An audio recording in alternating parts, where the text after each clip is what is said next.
안녕하세요. 그 유튜브의 공수처 스미스의 정분실 특집 조국 네 죄를 네가 알렸다 특집 2부 시작했습니다. 두 번째 이제 그 혐의는요, 딸의 서울대 의전원 부정 지원 및 장학금 특혜 논란 관련 건입니다. 누차 말씀드립니다만 이거는 조국 씨의 기소장입니다. 정경심 씨의 공소장이 아닙니다. 정경심 재판은 뭐 동양대 표창장 위조하고 이건 별도로 갖고 있는 거고, 이건 이제 조국 씨가 딸과 관련해서 어떤 범죄를 저질렀는지에 대한 이제 공소장입니다. 소개해드리겠습니다. 그 첫 번째 이제 인권법 센터 확인서 및 부산 모 호텔 수료증 허위 발급 혐의입니다. 이건 조국 씨가 직접 관여한 것으로 보여진다고 공소장에 되어 있고요. 첫 번째 인권법 센터 확인서. 조 전 장관은 이제 2009년 5월 15일경 동북아시아의 사형제도라는 이제 국제학술회의를 개최하면서 자신의 딸과 장영표 단국대 의대 교수의 아들, 그리고 이제 지인 아들 3명에게 허위 인턴십 활동 증명서를 만들어줬다는 게 검찰의 판단입니다. 그러니까 이제 허위로 인턴십 확인서 만들어준 게 벌써 2009년 상당히 이전부터 그래 왔다는 거죠. 검찰은 딸의 논문 제1저자 등재를 도와준 장 교수에 대한 보답이라고 의심을 하고 있고, 이렇게 공소장에 기재를 했습니다. 조 전 장관은 부인인 정경심 교수로부터 이들 3명의 주민등록번호를 전달받아 서울대 연구실 컴퓨터를 이용해서 국제학술회의를 위해 2009년 5월 1일부터 15일까지 고교생 인턴으로 활동했음을 증명한다는 내용을 기재하고 공익인권법센터장이었던 한인섭 교수 직인을 날인해서 확인서를 위조했다고 공소장에 기재했습니다. 그러니까 한인섭 교수를 불러서 조사해 본 바 나는 직인 날인해 준 적 없다라고 이제 얘기를 하셨을 테고, 그렇다면 이제 조국 씨가 혼자서 위조한 걸로 된 거죠. 뭐 제가 단정할 수는 없습니다만 한인섭 교수하고 조국 씨하고는 되게 친하니까 뭐 좀 직인 찍어라라고 했을 수도 있지만, 어쨌든 한인섭 교수는 자기는 나는 찍으라고 허락해 준 적 없다, 이거 위조된 것 같다라고 얘기를 했고, 그럼 범인은 조국, 이렇게 되는 겁니다. 또한 검찰은 조국 전 장관의 딸이 호텔 경영 관련 학과 지원에 관심을 보이자 자신의 연구실 컴퓨터를 이용해서 딸이 1학년인 2007년 6월부터 2009년 9월까지 2년 3개월 동안 부산의 한 호텔에서 경영 실무를 배웠다는 내용의 실습 수료증과 인턴십 확인서를 만들었고, 조국 씨가 자기 컴퓨터로요.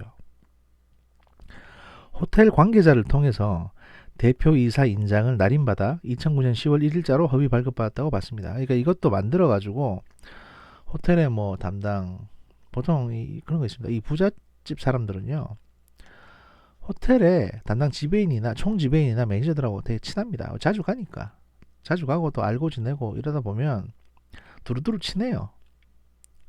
또 고객이고 하니까 이런저런 부탁하고 헬스클럽 다니고 이러다 보면 이제 그 VIP 대접 받고 이러면 이런 내용의 부탁도 할 수 있는 겁니다. 그래서 그 총 매니저가 이제 이렇게 해가지고 대표이사 인장을 찍어주는 거, 이거는 사실 그렇게 어려운 일은 아닙니다. 왜냐면 저도 이런 걸 한번 이런 식의 그 호텔 대표이사 인장을 이렇게 찍는 모습을, 그 허위 문서에 모습을 옆에서 구경한 적이 있거든요. 우습죠? 이런 일이 이제 비일비재하다는 얘기입니다. 그러니까 물론 그 문서는 인턴 증명서는 아니었습니다. 다른 종류의 문서였는데 하여튼 대표이사 직인이 막 찍히더라고요. 보니까 옆에서 그냥 구경했는데 저는 이런 일도 있구나 라면서. 그러니까 이런 일이, 일반인들은 이런 일을 본 적이 없으니까 모르겠지만 누차 이런 일이 진행되는 걸 본 사람들은, 경험이 있는 사람들은 야 저것도 저지됐네가 되는 겁니다. 아무튼 이들 서류는 딸이 2013년 6월 서울대 의전원 수시 모집에 지원하면서 단국대와 공주대의 허위 인턴 확인서와 함께 그 위조된 이제 동양대 표창장 등과 함께 제출해가지고 서울대 의전원 입학 사정 업무를 방해했다는 게 검찰의 판단입니다. 그러니까 서울대 의학전문대학원에 진학을 못했음에도, 그 시험 치다 떨어졌잖아요. 떨어졌음에도 어쨌든 허위 문서를 제출하게 되면 이거는 공무집행 업무 방해가 됩니다. 서울대는 이제 공공기관이니까 공무집행 방해가 되는 거고, 그 다음에 입학 사정 업무를 방해한 게 되는 거죠. 왜냐하면 허위 문서를 제출해가지고 정당한 평가를 못하게 만들었으니까. 이거는 합격 여부하고는 별개의 문제입니다. 처벌은 일단 위법을 한 건 위법을 한 거니까. 조국 딸 관련 범죄 두 번째, 부산대 장학금 부정수수 혐의에 대해서 말씀드리겠습니다. 뭐 전체 부분에 대해서 안다고 생각하실지 모르겠습니다만, 이 공소장을 보면 되게 디테일한 내용이 좀 나옵니다. 그래서 이 디테일한 내용을 소개시켜 드리려고 합니다. 그래서 이런 디테일한 내용을 여러 참고인이나 증언, 증인, 그 다음에 이제 통신수사, 예를 들어서 뭐 문자 메시지나 카톡 주고받은 거 다 압수해가지고 분석을 해본 바 드러났기 때문에 이렇게 이제 공식적인 기소장에 적시가 된 거거든요. 부산대 장학금 부정수수 혐의, 이거 저희 뇌물죄로 이제 적용이 됐는데 왜 뇌물이었나? 검찰에 따르면 노환중 부산의료원장, 당시는 이제 부산대 교수였습니다. 의대 교수. 노환중 씨는 조 전 장관 딸이 2015년 3월 부산대학교 의학전문대학원에 입학하자 후배 교수를 통해서 학과장에게 자신을 조 전 장관의 딸의 지도교수로 배정해 줄 것을 요청해서 지도교수를 맡았습니다. 그러니까 원래는 노환중 씨가 조국 장관 딸의 지도교수가 아니었는데 특별히 부탁해가지고 내 밑에 좀 넣어줘, 이래서 이제 맡은 거죠. 노환중 교수는 그해 5월 1일 양산 부산대 병원장에 취임한 뒤 10월 병원에서 조국 전 장관의 모친 등으로부터 기증받은 그림을 전시하는 행사를 개최하면서 조 전 장관을 초청해서 만찬을 함께 했고요. 이는 조 전 장관도 인정한 바 있습니다. 여기서 한번 만났다고.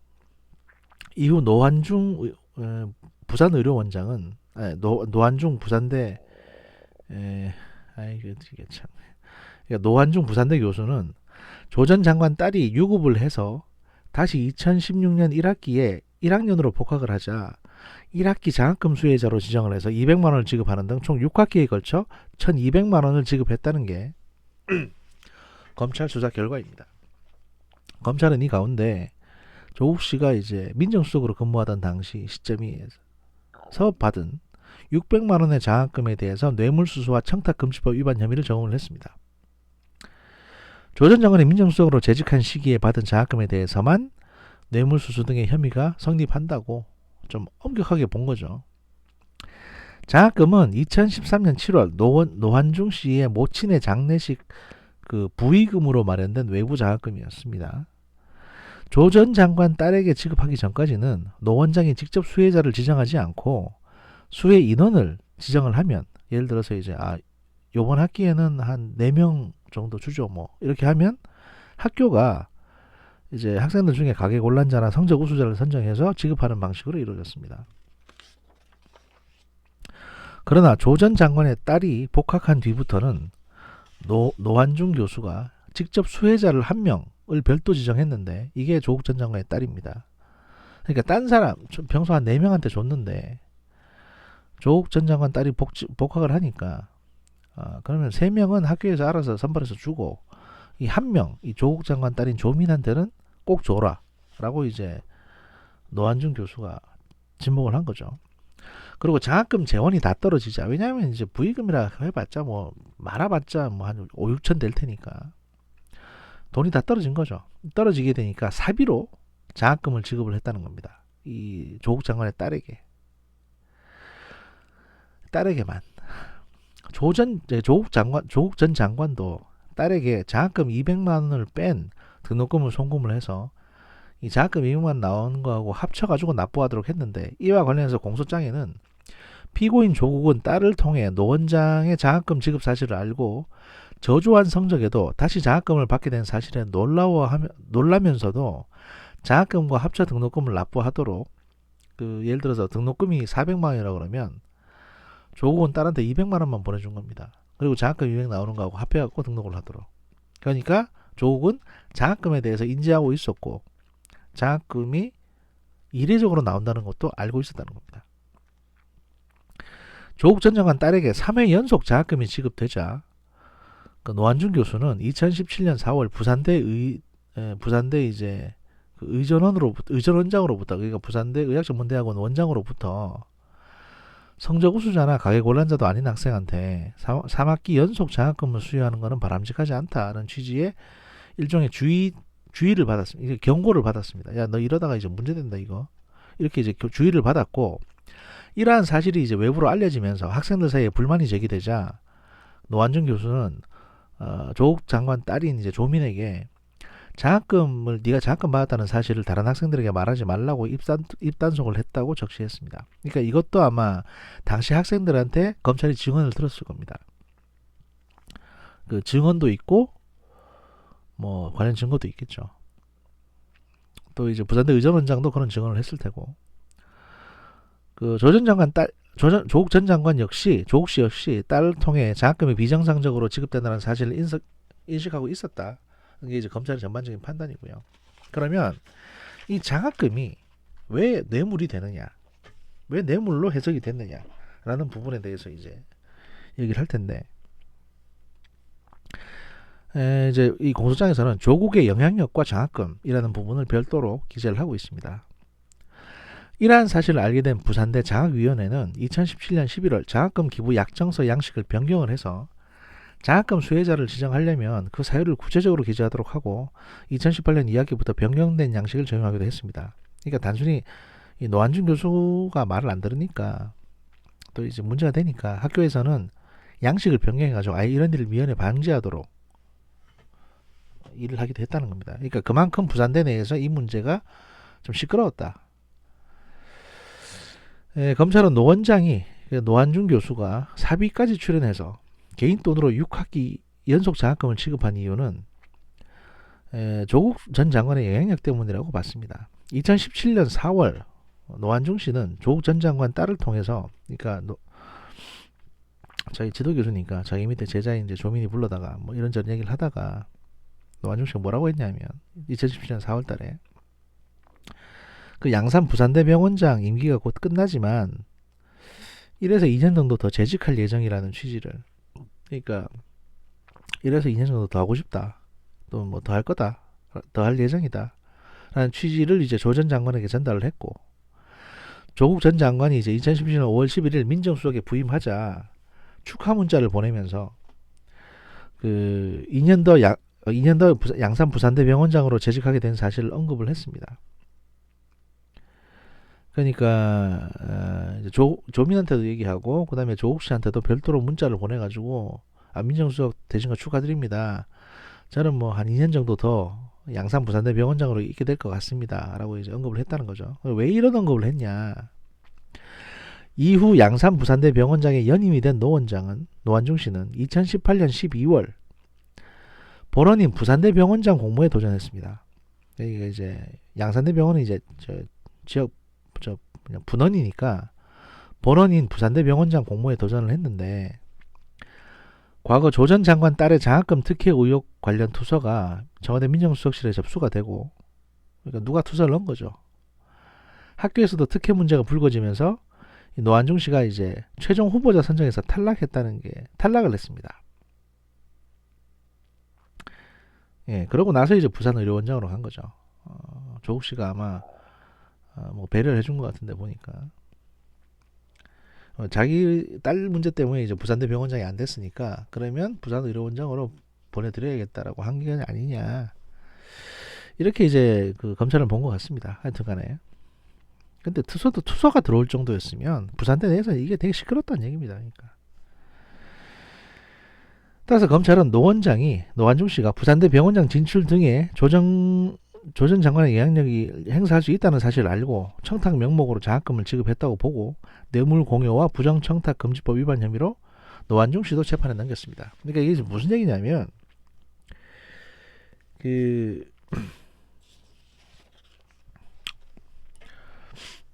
처음에 이제 600만 원은 조국 씨가 저기 민정수석 되기 전에 그냥 준 거예요. 줬는데 조국 씨가 민정수석 되고 나서도 이제 장학금 재원이 다 떨어졌는데 노한중 씨가 자기 사비를 털어가지고 이 조국 씨 딸한테 장학금을 줍니다. 뭔가 좋은 관계를 계속 유지하기 위해서. 그렇기 때문에 이거는 노한중 씨가 이제 자기의 미래를 위해서 조국 씨한테 뇌물을 줬다라고 검찰은 보는 거죠. 그래서 둘 다 재판에 넘긴 거고요. 딸의 장학금과 관련해서 조 전 장관은 지난해 9월 2일 기자간담회에서 저희 아이 장학금 관련해서 제가 연락을 했거나 부탁을 했다면 문제가 되겠지만 장학금은 노 원장이 사적으로 만든 장학금이고 성적과 관계없는 장학금이었습니다. 노 원장과의 만찬은 그 모친 그림을 기부하고 공개된 자리에서 노 원장 등 참석자 등과 식사를 하고 서울로 왔습니다. 그 이상도 그 이하도 아닙니다. 노 원장과는 한 번 만난 사이임을 강조를 했습니다. 조국 씨는. 그러나 검찰 수사에 따르면 공소장에 어떻게 기재되어 있냐면 조국 전 장관과 노한중 원장이 문자 메시지를 주고받은 정황도 담겨 있고요. 어떤 얘기를 했는지. 조 전 장관은 딸이 복학한 2016학년도 1학기에도 저조한 성적을 받자 그해 7월경에 노한중 교수한테 이제 문자를 보내가지고 여러 배려 덕분에 딸이 한 학기를 마쳤으나 다시 유급될까 걱정이다 라는 취지의 문자를 보냈고요. 이후 노한중 교수는 딸의 담당 교수에게, 그러니까 딸의 담당 다른 어떤 과목 담당 교수한테 마음을 졸이고 있으니 딸 성적이 나오면 미리 알려달라는 취지로 부탁을 하고 딸이 간신히 유급을 면한 사실을 알고는 딸을 통해 조 전 장관에게 이러한 사실을 미리 알려주기도 했다는 내용도 공소장에 담겨 있습니다. 그런데 이건 사실 본인들이 인정 안 하고 내용 확인이 덜 됐으니까 이런 식으로 표현하는 거죠. 이게 무슨 의미겠습니까? 이 내용이. 자세히 행간을 읽어보시면요. 그 2016년도 1학기에 저조한 성적을 받으니까 2016년도 2학기 그해 7월 달에 조국 씨가 노한중 씨한테 먼저 문자를 보내가지고 딸이 이제 한 학기 마쳤는데 너무 공부를 못해갖고 이번 2학기 때도 또 유급될까봐 걱정이다. 이런 문자를 보냅니다. 그 문자를 받은 노한중 씨는 그 조국 씨 딸이 수강을 하고 있는 과목 교수한테 그 부모가 마음을 졸이고 있으니 딸 성적이 나오면 알려달라는 취지로 부탁을 했다는 겁니다. 하지만 실제로는 어떤 부탁을 했을까요? 야, 유급 안 되게 점수 좀 잘 줘라. 이랬을 가능성이 높죠. 장난치는 것도 아니고, 그렇죠? 그래서 이 교수는, 이 과목을 맡고 있는 담당 교수는 유급을 면한 정도의 점수를 줬다. 이게 팩트죠.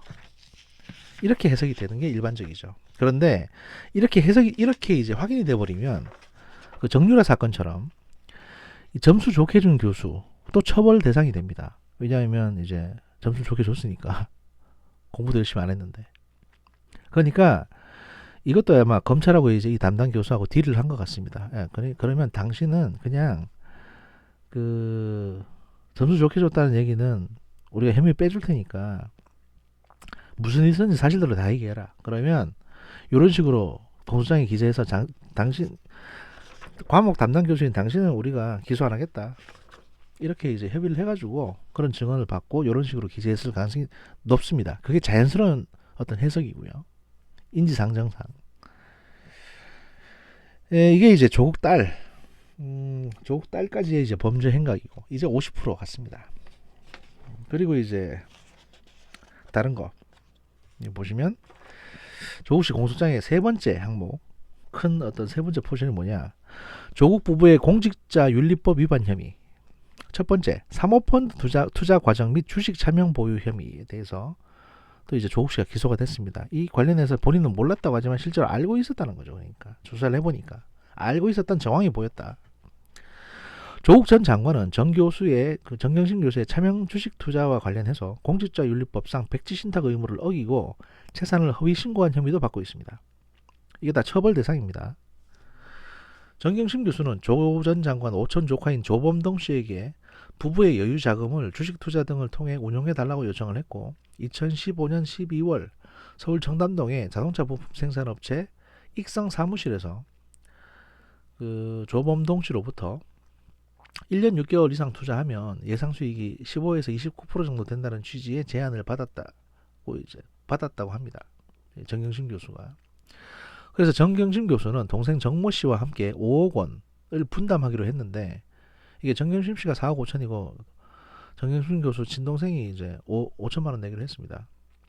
당시 정 교수의 요청을 받은 조 전 장관도 본인 명의 계좌에서 8,500만 원을 송금하는 등 투자 초기부터 자금을 공동으로 투자한 것으로 보여진다는 겁니다. 그러니까 사모펀드 자체를 조국 씨가 몰랐던 게 아니다.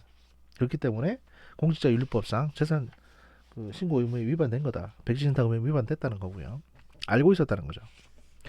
이후 2016년 9월 사모펀드 운용사인 코링크 프라이빗 에쿼티에 원금 5억 원과 추가 5억 원 등 10억 원을 청탁 형태로 투자하기로 하고 약정을 한 거죠. 그러니까 그 코링크 B에 대한 유상증자 계약서를 작성하면서 실제 입금되는 추가 투자분 5억에 대해서 코링크 B 신주 250주에 대한 5분의 4 지분을 동생 명의로 차명 취득했다고 봤습니다. 이게 뭐냐?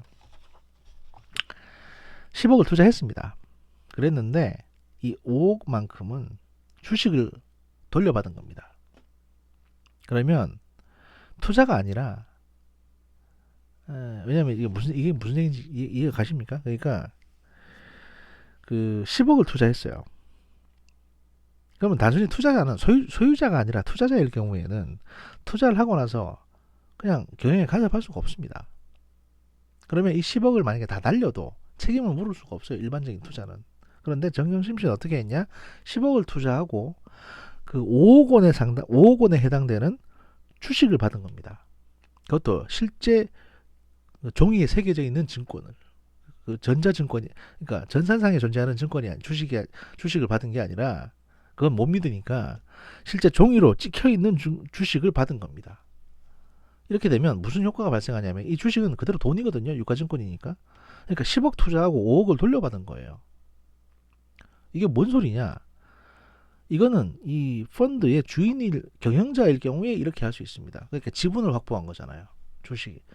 5억어치 지분을 자기가 갖고 있는 거니까. 이거는 경영에 참여한, 어떻게 보면 이 사모펀드의 주인인 거고요. 그 다음에 10억을 투자하기로 했는데, 10억이 들어갔고, 자기 10억 투자하기로 했는데, 이미 5억 원은 빠져나간 상태 아닙니까? 그러면 그 순간 분식회의가 시작되는 겁니다. 원래 10억이 있어야 되는데, 5억밖에 없는 거예요. 그럼 다른 투자자들을 속이게 되는 거죠. 이건 자본시장법 위반이 됩니다. 하여튼 이건 이제 정경심 씨가 못 믿으니까 조범동을 이런 식으로 했던 거고요. 이 종이 주식이 정경심 씨 동생 집에서 발견이 되죠. 압수수색을 해보니까. 또 정경심 교수는 2017년 5월 11일 오촌 조카 조 씨로부터 그러니까 이건 정경심 교수의 오촌 조카 조 씨, 그러니까 조범동으로부터 펀드 가입을 통해 자녀 자산 증식을 도모할 수 있는 취지의 설명을 듣고 조 전 장관과 자녀들이 포함된 카카오톡 대화방에서 투자용 인감 증명서를 발급받으라고 지시하는 등 펀드 출자 관련 대화를 나눈 정도 드러났습니다. 그러니까 이 전반적인 내용이 왜 소개해드리냐면 조국 씨가 이 사모펀드에 대해서 알고 있었다. 그리고 소유권도 어느 정도 갖고 있는 것도 알고 있었다는 거죠. 그러니까 자기 소유의 펀드였다. 근데 주식 백지신탁 안 했기 때문에 공짜 재산 등록 신고법에 위반되는 거다. 이걸 지금 설명하려고 이렇게 얘기하는 겁니다. 정경심 씨에 관련된 이 추가 혐의들에 대해서도 설명을 드리는 거예요. 그러니까 이제 이 수사 자체가 정경심 수사, 조국 수사 이걸 갖다가 다 같은 팀에서 서울중앙지검에서 다 같이 하는 게 이만큼 중요하다는 겁니다. 별개의 수사팀으로 쪼개서 수사를 하게 되면 이 혐의를 합칠 수가 없습니다. 공유가 잘 안 되니까. 조국 전 장관은 앞서 코링크 P라는 이름을 이번에 처음 알게 됐고 기자간담회 할 때도 사모펀드가 뭔지 잘 모른다고 했지만 2015년 12월에 이미 8,500만 원을 송금하고 2017년 5월 달에 가족 대화방에서 인감증명서 발급, 그러니까 투자용 인감증명서 발급 등 관련 대화 오간점을 들어 조국 전 장관이 투자 초기부터 이 내용에 대해서 상세하게 알고 있었던 것으로 검찰은 의심을 하고 있는 겁니다. 이 즈음 정경심 교수는 동생과 함께 사모펀드 운용사인 코링크 P의 사무실에 찾아가 사업 추진과 투자 구조에 대한 설명을 들은 뒤 딸과 아들을 자금 등 일가가 합쳐 14억 원을 투자했고 동생 등 주변 지인 명의를 빌려 차명 계좌로 주식을 거래했다는 게 검찰 수사 결과입니다. 여기 이제 자녀 자산 증식 같은 경우는 뭐냐면 이렇게 투자를 하게 되면 나중에 이제 실적이 나오면 배당을 받지 않습니까? 이렇게 되면 이건 자녀가 번 돈도 아닌데 자녀 이름으로 투자를 해놓으면 자연스럽게 자녀한테 증여가 되는 거거든요. 상속세 안 내고 배당 형식으로 수익금이 나오게 되니까 그런 어떤 편법 증여도 포함되어 있는 거고요. 공소장에는 정경심 교수는 주식 자산을 차명으로 운영하면서 코링크 B에 대해 8억 원의 투자 수익금으로 월 한 700만 원 정도 됩니다. 월 700만 원 가량의 차명 수익을 취득했다고 적시되어 있습니다. 그러니까 이거는 사실 소유주라서 배당받은 거라고 봐야 되죠. 검찰은 조 전 장관이 민정수석으로 근무하던 2018년 1월에는 정경심 교수가 호재성 정보를 이용해서 주식을 사들일 때, 이건 다른 주식입니다. 조국 씨가 이제 청와대 인근 한 시중은행 지점에서 4천만 원을 투자 명목으로 정경심 씨 계좌로 송금하기도 했다라고 공소장에 적시하고 있습니다. 이 사안의 이제 두 번째 혐의인 주식 처분 의무 불이행, 이게 공직자로서 주식 처분 의무가 있거든요. 공직자가 되게 되면. 그래서 주식 처분 의무 불이행 및 재산 신고 의무 위반 혐의에 대해서 설명을 드리면, 공소장에 검찰은 2017년 5월 민정수석 취임 후 허위로 작성된 금전 소비 대차 계약서 등을 소명 자료로 제출해서 공직자윤리위원회의 재산심사 업무를 방해한 것으로 봤습니다. 이게 무슨 얘기냐? 돈 주고 받은, 돈 빌려주고 돌려받은 거에 대한 차용증을 가짜로 만듭니다. 조 전 장관과 정 교수가 재산 신고 과정에서 8억 원 상당의 코링크 PE 주식을 차명, 그러니까 오촌 조카, 그다음에 조 씨의 처, 그리고 이제 동생 정모 씨 명의로 보유한 사실을 숨기기 위해서 돈을 빌려준 것처럼 꾸몄다는 것입니다. 그러니까 이제 동생 명의로 8억이 투자됐으니까 10억이 투자됐는데, 그러니까 8억이 투자됐다라고 이제 얘기를 하면서, 이거 동생 명의로 투자한 겁니다. 난 그냥 동생한테 8억 빌려준 거지 투자하라고 8억 준 거 아니에요 라고 이제. 왜냐면 이 코링크 PE 청약할 때 정경심 교수가 8억, 그 다음에 정경심 교수 동생이 2억 해가지고 10억이 된 거거든요. 그러니까 동생이 2억 투자한 건 맞는데 정경심 교수의 8억은 본인이 투자했다 그러면 이거 그러니까 공직자 윤리법에 위반되니까, 이거 동생이 투자한다고 그러는데 내가 돈 빌려준 거다, 이렇게 이제 거짓말을 했습니다. 사모펀드 운용사에 대한 거액의 차명 투자자산 보유 사실이 언론에 알려지면 의혹 제기와 비난의 빌미가 될 수 있는 상황임을 인식하고 있었기 때문에 이렇게 한 거라는 겁니다. 그러니까 가짜 차용증을 만들었는데, 그 내용이 어떤 거냐면 2017년 11월 공직자윤리위원회로부터 채권 발생일과 채무자와의 관계, 자금 출처, 이자율 등 명확한 사실관계 소명을 요구받자, 그러니까 2017년 11월에 공직자윤리위원회가 이 주식 관련 내용이 아무래도 이상하다고 생각이 돼서 조국 씨한테 이거 어떻게 된 거냐고, 돈을 어떻게 빌려주셨고 어떻게 받으셨는지 좀 더 정확하게 소명해 달라고 요구를 했습니다. 그랬더니 조국 전 장관 부부는 채무자를 시댁 쪽 조카 며느리 친동생이라고 쓰고 1,000만 원의 이자를 수령했다는 등의 허위 금전 소비 대차 계약서를 냈다는 게 검찰 주장입니다. 그러니까 허위 차용증을 만들었다. 조국 전 장관은 2018년, 2019년 재산 신고서에도 이자 명목의 돈을 계좌이체 받고 돌려주는 방식으로 거래 내역을 만든 허위 자료를 제출해서 공직자윤리위원회의 재산심사 업무를 방해한 혐의도 받고 있습니다.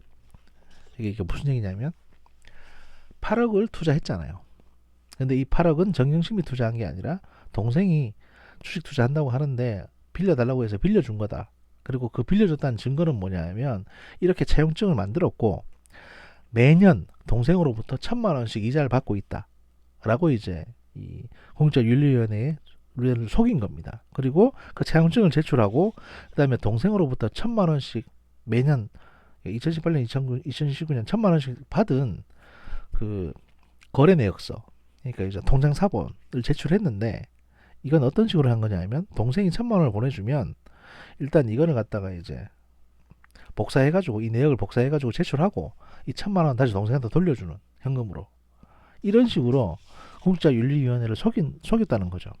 실제 그 8억은 빌려준 게 아니라 본인이 직접 주식 투자를 한 것임에도 불구하고 검찰은 공직자윤리위원회 위원들의 조 전 장관 가족들의 재산 신고에 대한 심사 업무를 각 신고시마다 각각 위계로 방해했다고 적시해서 이제 업무집행 방해가 된 겁니다. 또 공소장에는 또 정경심 교수가 오촌 조카 조 씨가 운영하던 사모펀드에 투자한 사실을 조국 전 장관이 이제 인식했다는 표현이 5차례 나옵니다. 그러니까 알고 있었다는 거죠. 조국 씨는. 조국 전 장관은 조카 조 씨가, 조범동 씨가 함께 투자한 이제 처남, 그러니까 정경심 교수의 동생에게 명절 선물을 보냈다는 얘기를 듣고 그 처남의 투자금을 확인하기도 했고, 그러니까 조범동 씨한테 물어본 겁니다. 조국 씨가 내 와이프 동생은 얼마나 투자했냐 이렇게 물어보기도 하고 그 차명 수익에 따른 세금 문제는 어떻게 할 거냐. 그러니까 이제 수익이 날 거 아닙니까? 이 10억이 수익이 날 텐데 세금은 누가 내야 되냐면 그 정경심 교수 동생이 내야 되거든요. 왜냐면 일단 정경심 교수 동생 명의로 돼 있으니까. 그래서 이거를 갖다 그럼 정경심 교수가 자기 동생한테 이 세금을 갖다가 어떻게 대신 내주는지에 대해서도 조범동의하고 상의를 했다는 거죠. 이게 다 증언을 한 겁니다. 관련자들이. 조 전 장관은 앞서 간담회에서 저는 물론이고 제 처도 사모펀드 구성이든 운영이든 그 과정에서 알 수가 없었습니다. 관여하지도 않았습니다. 라며 고위공직자 재산 신고를 할 때마다 그것을 불법이라고 생각했다면 신고를 아예 안 했을 것입니다. 라고 거짓말을 했습니다. 한 바 있습니다. 그리고 네 번째 중대 혐의 이거는 봅시다. 그 네 번째 중대 혐의는 3부에서 하도록 하겠습니다.